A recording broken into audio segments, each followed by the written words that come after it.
on board, and I kind of use the SS Cole as an example here. Chairman Downey came on board when there was a big hole, but the ship was brought into port, and he has patched that hole, and he's ready to send their ship back into the ocean. And I'd like to give a warm welcome to Chairman Downey as he addresses the body.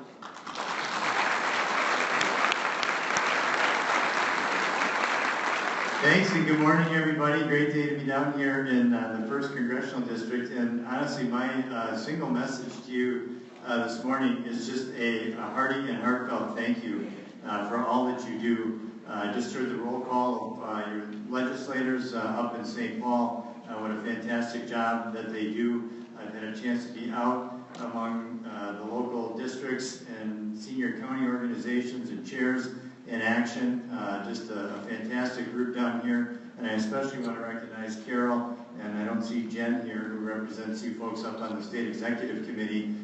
It's politics, so we don't always agree on everything, but what an awesome team you have down here, and you can rest assured that you are represented extremely well at the state. They do a fantastic job advocating for the health of the state party, but also for your interest down here in CD1. So just a real pleasure to be with you here. And I also, can I get a show of hands, how many people actually participated as leaders or conveners or people who helped organize our precinct caucuses this year?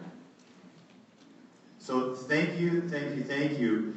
We had a fantastic night statewide on precinct caucuses, literally almost twice our previous record turnout.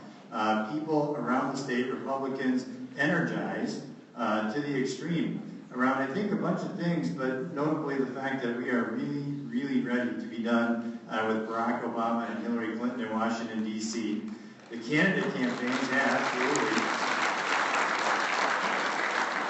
The candidate campaigns actually drove a ton of energy as well. As you know from the statewide results and your results here, it was really a broad cross-section of candidates and energy. I think the local races, notably your campaign to try and take out Tim Walz down here, drove a ton of passion. And so what happened on caucus night for us was we had absolute record turnout, almost twice our previous record turnout. And what was on display for everyone in Minnesota was, I think, as broad a picture of the Republican coalition in Minnesota as you could envision.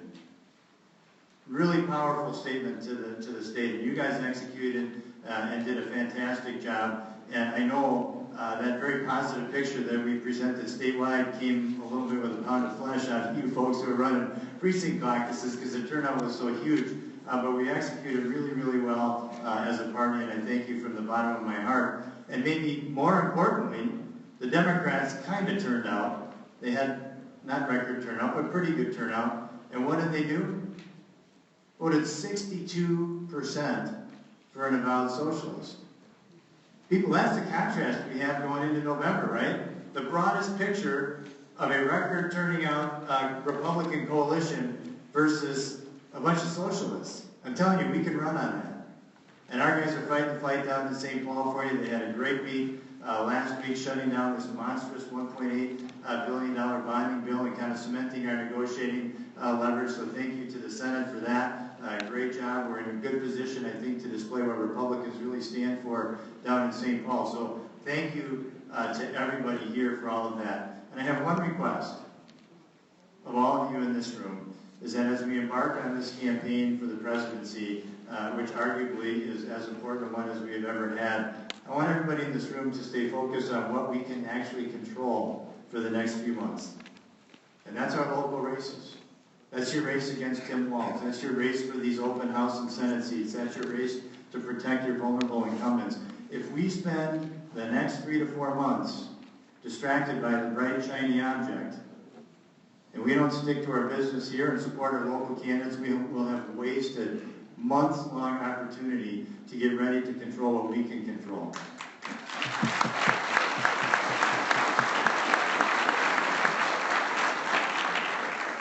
Dwight Eisenhower said that history does not long entrust the care of freedom to the weak or the timid.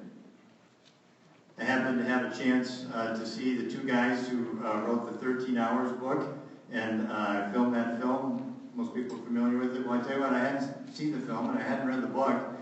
And I had a chance to hear these two guys describe what had happened over in Benghazi. And contrary to what we had all heard here in the media and from our White House and from then Secretary of State Clinton, total contrast. This wasn't a movie incited riot. This was an all-out militia attack, not just on Ambassador Stevens' office, but on the compound where these military guys were at too. 4 Americans lost their lives in an all-out battle with artillery and small and large arms fire. And what did our Secretary of State at the time do? Lied to the families of those victims. Who does that? What kind of person does that? Actually lies to the families of fallen heroes. And what kind of party would actually seriously consider that person for the nomination for President of the United States?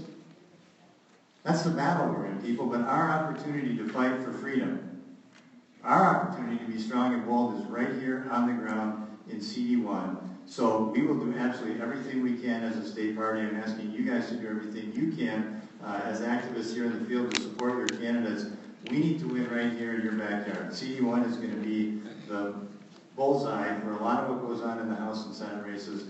We can do it. Our chance to fight, our chance to be bold and strong is right here in CD1. We'll be with you, and I hope you'll be with your candidates as well. Thank you.